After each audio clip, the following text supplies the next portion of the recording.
आपल्या विदर्भातली मुलगी, तिचा शेवटचा पेपर, आणि एका चौकीदारीने एक प्रेस करणारा माणूस त्याने तिच्यावर रूममध्ये, म्हणजे माडीवरून चढून तो तिच्या रूममध्ये गेला आणि तिच्यावर बलात्कार करून तिला मारून टाकलं. हे अतिशय म्हणजे मनाला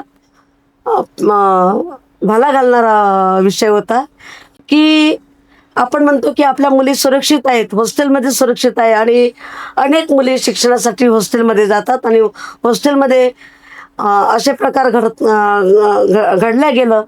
आणि म्हणून मी तेव्हा महाबळेश्वरला फिरायला गेली होती आणि जसं मला हे प्रकरण समजलं की त्या मुलीच्या प्रकरणामध्ये शासन वॉर्डनची भूमिका घेत आहे, तिला वाचवण्याचा प्रयत्न करत आहे. एकदम तळपायातली आग मस्तकात गेली आणि मी काही न बघता सगळं माझं पूर्ण फॅमिली, म्हणजे माझ्या मुली वगैरे सगळं ते तिथेच टाकून दिलं आणि एकाच ड्रेसवर मी त्या मुंबईला रवाना झाली. हा तर एक प्रकार झालाच आहे, पण अजून दुसरी एक प्रियंका होती मातंग समाजाची.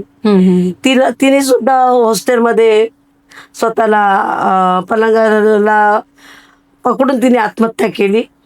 तोही प्रकार असाच काहीतरी अत्याचारचा प्रकार होता. पण तिच्या आईवडिलाचं म्हणणं होतं की माझ्या पोरीला मारून टाकलं. शासन नेहमी कोवळ्या मुलींच्या संदर्भामध्ये संवेदनशील नाही राहत. जय भीम. समता पर्व या चॅनलवर आपलं सर्वांचं स्वागत.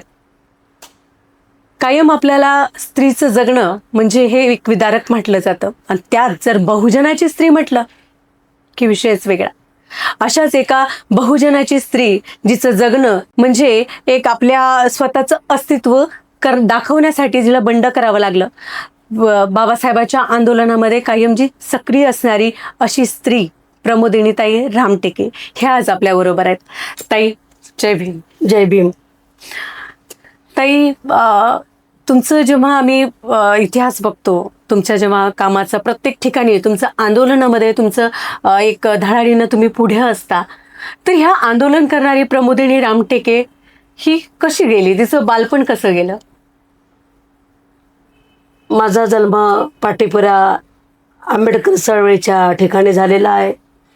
मी लहानपणापासूनच बंडखोर होती. बंड करण्याची माझी जिद्द राहायची आणि म्हणून माझी आई शांताबाई रामटेके हिची मी चौथी कन्या, आणि तसे यवतमाळ पाटीपुरा हा आंबेडकर चळवळीचा कणा, महाराष्ट्रामध्ये आंबेडकर चळवळीचं केंद्रबिंदू असलेल्या पाटीपुराच्या मातीमध्ये मी वाढलेली.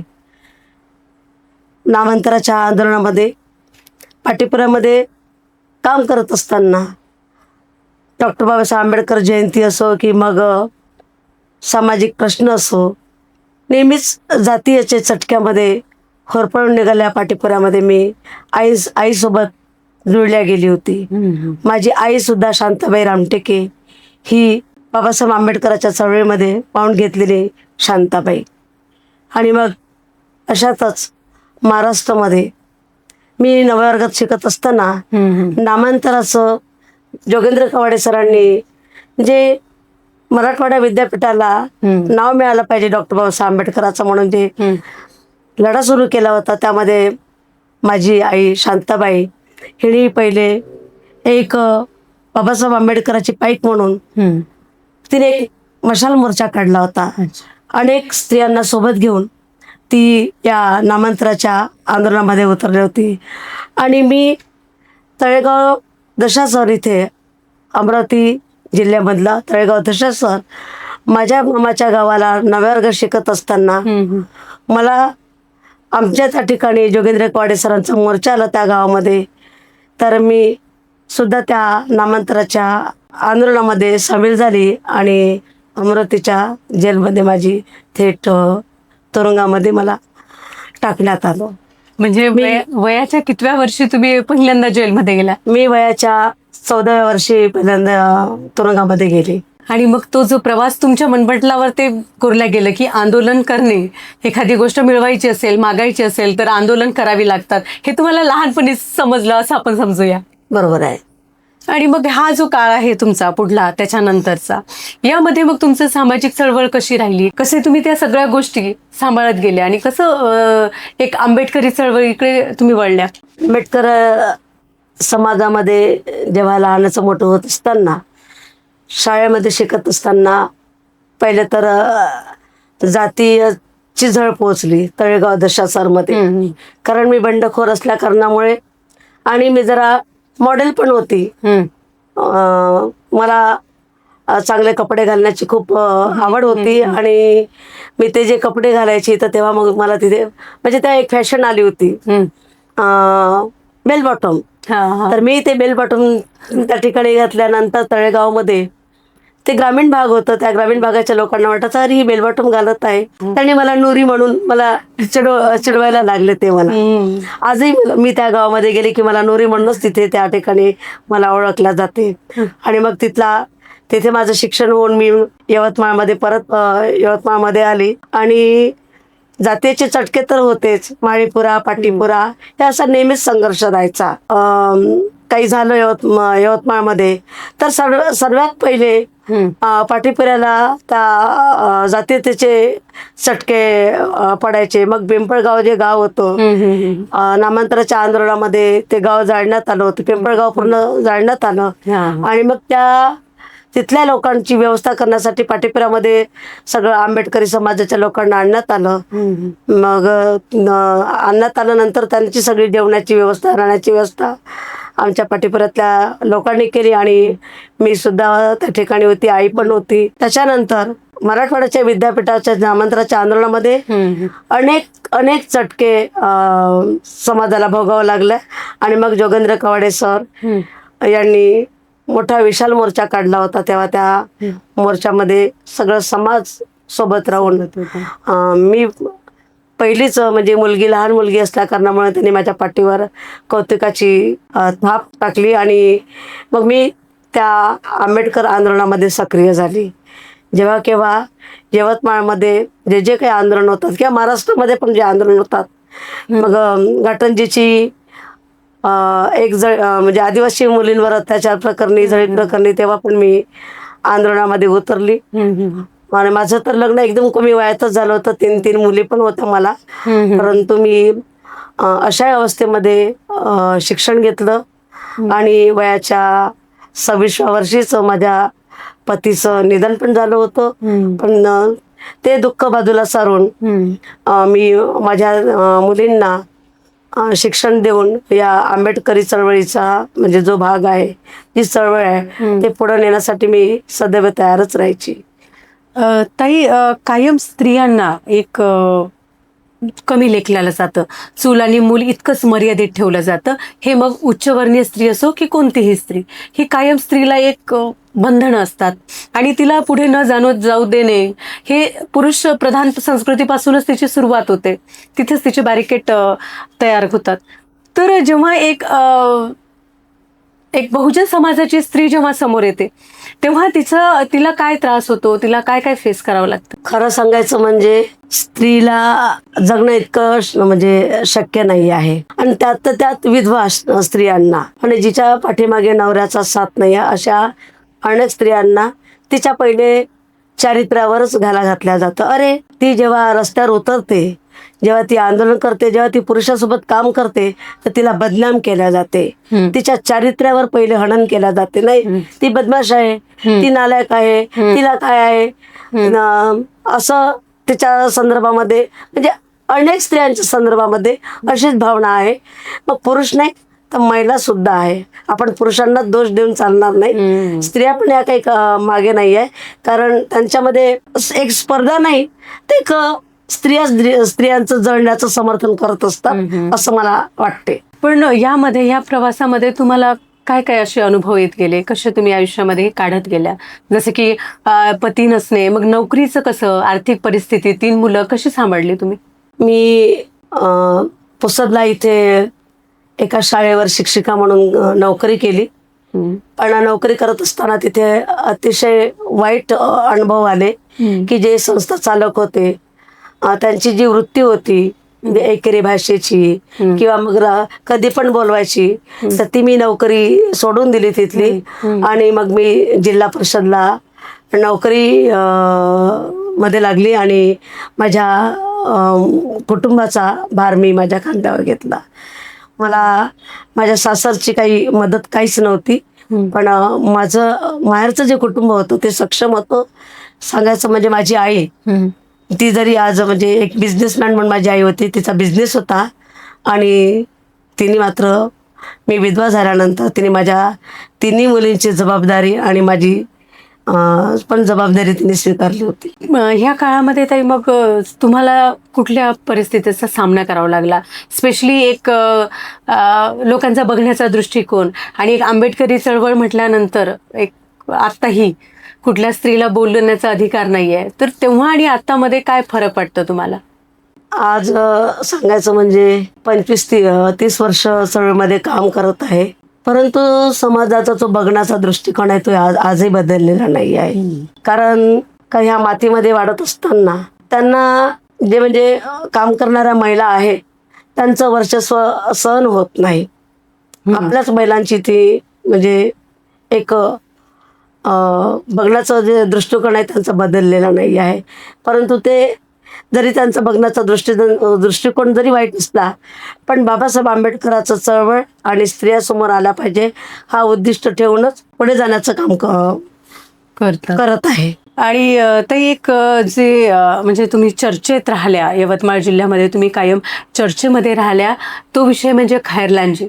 खैरलांजी ह्या विषयावर बऱ्याच गोष्टी तुमच्यावर नावावर केसेस सुद्धा फाईल झाल्या, तर त्या संदर्भात काय सांगाल? खैरलांजी जी घडली भंडाऱ्यामधली ते अतिशय अमानुष घटना आहे. जेव्हा त्या खैरलांजीमध्ये जे भोतमागे कुटुंब होतं त्या कुटुंबातली जी सुरेखा होती, प्रियंका होती, तिला सुद्धा पेपरमध्ये एका लोकमतच्या पेपरमध्ये छोटीशी बातमी आली होती की ती जी बाई आहे, सुरेखा बाई आहे, ती म्हणजे एक खराब बाई आहे, तिचे अनैतिक संबंध आहे आणि तिला बदनाम करून तिची हत्या केली. पण आमचं एक संघटन होतं, राष्ट्रीय संबंध महिला नावाचं संघटन होतं नागपूरचं. कारण आंबेडकरी चळवळीमध्ये काम करत असताना अनेक महाराष्ट्रातल्या विचारवंत महिलांशी माझी नाळ जोडल्या गेली होती. तसं रूपाताई कुलकर्णी होत्या, सीमाताई साखरे होत्या, त्याच्यानंतर कुमुदताई पावडे, छायाताई खोब्रागडे, अभिनया कांबळे, ह्या अशा अनेक साहित्यिक होत्या की त्यांच्याशी माझे संबंध आले परिषदेच्या निमित्तानं.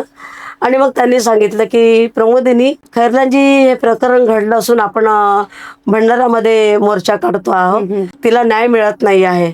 आणि म्हणून राष्ट्रीय संबंध महिला संघटनेच्या माया ओके, खरं तर माया ओकेने हे सगळं प्रकरण समोर आणलं. एवढं प्रकरण होऊनही शासन न्याय देत नव्हता. मग तेव्हा असं वाटलं की नाही, आपण शासनाला धारेवर धरलं पाहिजे. आणि मग यवतमाळमध्ये आम्ही बंडखोरी केली आणि खैरलांजीमध्ये हे जे 4 जीवांची हत्या झाली त्या प्रकरणामध्ये सगळ्यात पहिले महाराष्ट्रामधून पहिला जो मोर्चा, उद्रेक जो मोर्चा निघाला तो यवतमाळमधून निघाला. त्या मोर्चामध्ये अनेक तोडफोड झाली. आमच्यावर मला प्रमुख आरोपी करण्यात आलं.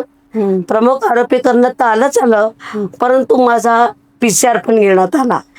आणि मला मध्यरात्री की जे कायदे आहेत, बाबासाहेब आंबेडकरांनी कायदे लिहिलेले आहेत की महिलांना म्हणजे सूर्यास्त नंतर अटक करता येत नाही. परंतु इथे जे जातीवादी लोक होते काही, त्यांनी म्हणजे एक कागावा केला की नाही, हिला अटक करा, हिच्यावर गुन्हे दाखल करा. आणि परत तेच नव्हतं तर अजून अनेक कारणे होते. आणि काय झालं की माझा PCR तर घेतलाच, मारहाण केली, मांड्यावर मारलं, त्याच्यानंतर खूप घाणेरडी हे दिली, वागणूक दिली. आणि 22 दिवस मला जेलमध्ये राहावं लागलं. आणि 22 दिवस मध्ये जेलमध्ये राहायला गेले असताना जेव्हा काही मुलांना पण पकडण्यात आलं, तेव्हा काही समाजातले समाजकंटक त्यांनी कागावा केला की हिच्यामुळं मुलं गेले, हिच्यामुळं गेले. आणि अक्षरशः आमच्या कुटुंबाला वाळीत टाकलं होतं. माझी जमानत घ्यायला सुद्धा एकही वकील पुढे येत नव्हता. पण मी एक प्रामुख्याने नाव घेते, ॲडव्होकेट दीपक मोड. की त्यांनी पूर्ण बाजी लावून माझी जमानत घेतली आणि मला जेलाच्या बाहेर काढलं. माझे मुलं म्हणजे छोटे छोटे होते आणि मी घरी म्हणजे माझ्या कुटुंबातली एकटीच करता कमावणारी होती. आणि मग मला शासनाने निलंबित केलं, म्हणजे नोकरीवरून तुम्हाला काढण्यात आलं मला. मग त्याच्यानंतर तुम्ही उदरनिर्वाह कसा चालवला ते? त्याच्यानंतर उदरनिर्वाह मग मी कुठले स्वयंपाकाची कामं करायची, कामं करायची. आईचे फळाचे जो व्यापार होता, मग आंबे विकायची मी, केळी विकायची, डोक्यात टोपलं घेऊन मी ते पण काम केलेलं आहे. आणि निंदायला पण गेलेली आहे, तुरी ठोकलेला आहे, कापूस वेचलेला आहे. कारण एवढं म्हणजे निलंबित जरी झाली होती तर मला काही पूर्ण पगार मिळत नव्हता आणि मुलींचे शिक्षण पाणी होते, तर मग मला हे सुद्धा कामं करावं लागली तेव्हा. मग ताई, कधी आता इतका मोठा हा जो प्रसंग आहे की एक जिल्हा परिषदच्या स्थानावर नोकरी करणारी एवढ्या मोठ्या पगाराची बाई डायरेक्ट निलंबित करून टाकलं जाते, मग त्याच्यानंतर काम करणं, हा कामच करणं नुसतं नसतं, शारीरिक कष्ट तर येतातच, पण त्या मानसिक स्थिती ती कशी तुम्ही सांभाळली? म्हणजे एक लोकांचा अपमान, वाडीत घर टाकलं, नोकरीतून गेल्या, आर्थिक भारही आला, तर मग या परिस्थितीमध्ये तुम्ही कशाला, काय, कुठले आदर्श डोळ्यासमोर ठेवत होता? एवढी सगळी परिस्थिती आल्यानंतरही डॉक्टर बाबासाहेब आंबेडकरांचा जो संघर्ष होता, जे नेहमी पुढे राहायचं, बाबासाहेब आंबेडकर पुढे राहायचे आणि त्यांनी जी मनाच्या संदर्भात अनेक परिषदा घेतलेल्या होत्या, तोच आदर्श डोळ्यासमोर ठेवून मग समता पर्वाच्या माध्यमातून मी कामं करत गेली की नाही, जरी आपल्यावर हे आघात जरी झाले तर आपण खचून जायचं नाही. आपला हा पराभव नाही आहे. कारण अनेक स्त्रियांच्या वाट्याला अनेक संघर्ष आलेले आहे की जसं घाटकोपरचं रमाबाई जे प्रकरण होतं, तिला वस्त्र केलं होतं, हाही एक प्रसंग डोळ्यासमोर होता. आणि मग ठरवलं की नाही, आपण जरी आज आपल्यावर जरी काटेरी कुंपण आले असेल, आपल्यावर जरी समाधानाचा पाहण्याचा दृष्टिकोन जरी वेगळा असेल, पण आपण हार मानायचं नाही. आणि मग महिलांचं संघटन हेच माझ्या पुढे राहिलं आणि बाबासाहेब आंबेडकरांची चळवळ हेच मी ध्येय माझ्या डोळ्यापुढे ठेवलेलं आहे. ताई, प्रियंका भोतमागे हे जे तुमचं निलंबन झालं, तुम्ही म्हणजे अख्खं वाडीत टाकणं झालं, हे इतके मोठे प्रसंग तुमच्यासोबत झाले, पण त्यानंतर तुम्ही कधी गप्प झालेले दिसत नाही. कारण मग ही एक प्रियंका हॉस्टेलची असू द्यात किंवा मग एक लहान मुलगी मातंग समाजाची ती असू द्या, तुम्ही कायम त्यांच्या संदर्भात उठाव केलेला आहे. तर हे कसं काय जमतं तुम्हाला? का कधी भीती वाटत नाही तुम्हाला कुठल्याच गोष्टीची? खरं सांगायचं म्हणजे मुंबईचं जे प्रकरण होतं, आपल्या विदर्भातली मुलगी, तिचा शेवटचा पेपर आणि एका चौकीदारीने एक प्रेस करणारा माणूस त्याने तिच्यावर रूममध्ये म्हणजे माडीवरून चढून तो तिच्या रूममध्ये गेला आणि तिच्यावर बलात्कार करून तिला मारून टाकलं. हे अतिशय म्हणजे मनाला भाला घालणारा विषय होता की आपण म्हणतो की आपल्या मुली सुरक्षित आहेत, हॉस्टेलमध्ये सुरक्षित आहे आणि अनेक मुली शिक्षणासाठी हॉस्टेलमध्ये जातात आणि हॉस्टेलमध्ये असे प्रकार घडल्या गेलं.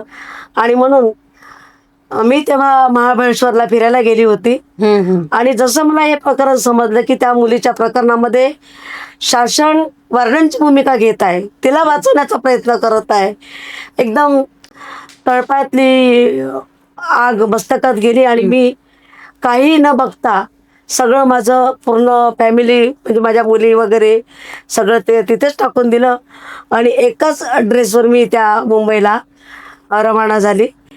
पुण्यावरून आली, बस पकडू आली आणि सोबत मग शाळा खोबरागडेला म्हटलं की तू पण एक राष्ट्रीय संबंध महिला जे संघटना आहे ते अन्य हाताच्या संदर्भामध्ये काम करते महाराष्ट्रामध्ये. आणि आम्ही दोघीजणी मुंबईला भेटलो. जेव्हा आम्ही मुंबईला भेटलो तर तिचं प्रेत जायला गेलं होतं. कारण तिचे आईवडील अक्षरशः हतबल होऊन गेले होते. ते प्रेत स्वीकारायला तयार नव्हते, पण इतका शासनाचा दबाव होता की त्यांना असं म्हटलं की जर तुम्ही तिची अंत्यविधी करत नसाल तर आम्ही आमच्या पद्धतीने अंत्यविधी करतो. आणि झालंय तसं. या शासनाने काय केलं, घाई गडबडीने तिचं वालं अंत्यविधी उरकून टाकली, तिला जाळून टाकलं, म्हणजे तिचे पुरावे भेटले नाही पाहिजे म्हणून. पण आम्ही मग दुसऱ्या दिवशी तर त्या हॉस्टेलला गेलो. त्या हॉस्टेलला गेल्यानंतर मग आम्हाला लक्षात आलं की शासन त्या वार्डनला आणि तिथल्या कर्मचाऱ्यांना वाचवत आहे. आणि मग आम्ही सगळ्या प्रेसला बोलवलं, सगळ्या लोकांना बोलवलं. मग तिथे रामदास आठवले, त्याच्यानंतर अनेक कार्यकर्ते त्या ठिकाणी आले आणि शासनाला भाग पडलं की हिला ह्या वार्डनला जर तुम्ही सस्पेंड केलं नाही तर पुन्हा आम्ही महाराष्ट्र पेटवू म्हणून.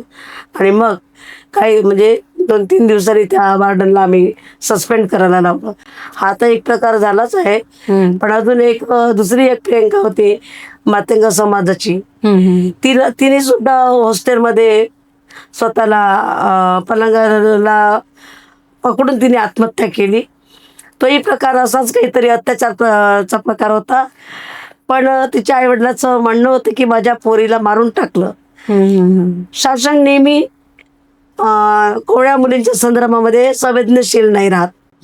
कारण ते शासनाच्या म्हणजे प्रिमासिसमध्ये एक प्रकरण घडलं गेल्यामुळे काय करतात की ते आपल्या कर्मचाऱ्यांना वाचवतात आणि मुलींना म्हणजे दलितांच्या मुलींना न्याय मिळत नाही. ह्या दोन्ही जे प्रकरणामध्ये म्हणजे भतकंगी प्रकरण, मुंबईचं प्रकरण आणि हे आता हे अजून एक मातंग समाजाच्या मुलीचं प्रकरण, हे तिन्ही प्रकरण हे दलित समाजाच्या मुली होत्या. आणि दलित समाजाच्या मुली होत्या आणि म्हणून शासनाने असक्षम म्हणजे दिरंगाई केली आणि न्याय देण्याचं म्हणजे त्यांनी प्रयत्न केला नाही. आणि म्हणून जेव्हा लवजी साळवेने यवतमाळमध्ये आंदोलन केलं तेव्हा प्रामुख्याने मी त्या लवजी ह्या मुलीच्या संदर्भामध्ये त्यांच्या सोबत उभी राहिली. आणि या मुलीला जर न्याय मिळाला नाही तर महाराष्ट्रामध्ये आम्ही आंदोलन उभं करू आणि कायम त्यांच्या सोबत राहिली. जेव्हा जेव्हा महिलांच्या मुलींच्या अत्याचाराच्या प्रकरण समोर येतं तेव्हा मनामध्ये एकच राहते बाप की आजही आमच्यात मुली का. जरी बहुजन आपण हा शब्द वापरतो, पण आज जर आपण देशामध्ये जर पाहिलं तर दलितांच्या मुलींवर अत्याचार करणं हे फार सोपं वाटते. आणि शासनही अशा प्रकरणामध्ये न्याय देत नाही. आपण दिल्लीच्या प्रकरणात बघितलं की दिल्लीचं प्रकरणामध्ये तिला न्याय मिळालं निर्भया प्रकरणामध्ये. पण मग महाराष्ट्रातल्या असो की हरियाणा असो, उत्तर प्रदेश असो, तर या प्रकरणामध्ये दलितांच्या मुलींना न्याय मिळत नाही. आणि म्हणून नेहमी मनामध्ये खतखत राहते की आपल्या मुलींना न्याय मिळेपर्यंत आपण स्वस्थ बसायचं नाही. ताई, कायम तुम्ही आंदोलनामध्ये स्त्रियांच्या बाजूने उभ्या राहिल्यात. पण जेव्हा जेव्हा स्त्रियांना एक सक्षम झाली, स्त्री सुशिक्षित झाली की तिच्यावर अन्याय अत्याचार करणं हे कठीण जातं. मग त्यासाठी तुम्ही स्त्रियांना शिक्षणाच्या प्रवाहात आणण्यासाठी तुमचं काय योगदान असतं? शिक्षणाच्या प्रवाहामध्ये आणण्यासाठी अनेक उपक्रम राबवल्या जातात आमच्या माध्यमातून. मग त्या युवतींच्या कार्यशाळा असो की महिला परिषदा असो.